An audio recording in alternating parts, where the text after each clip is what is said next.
Правительство и Госсовет Коми включились в совместную работу по реализации стратегии развития республики до 2035 года. Сегодня состоялось совместное совещание экономического блока правительства Коми и Президиума Госсовета Республики. Участники обсудили планы по реализации стратегии. С докладом по этой теме выступил глава Республики Коми Владимир Уйба.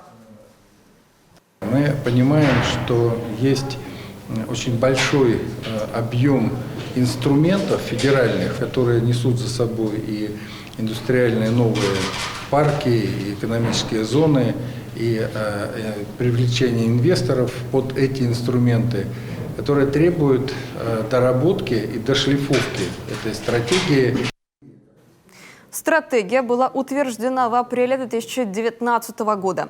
Главной целью развития в ней определено высокое качество жизни населения на основе устойчивого экономического роста, повышения конкурентоспособности и привлекательности региона, создания комфортной среды проживания. Как отметил Владимир Уйба, инструменты достижения этих целей требуют серьезного усиления.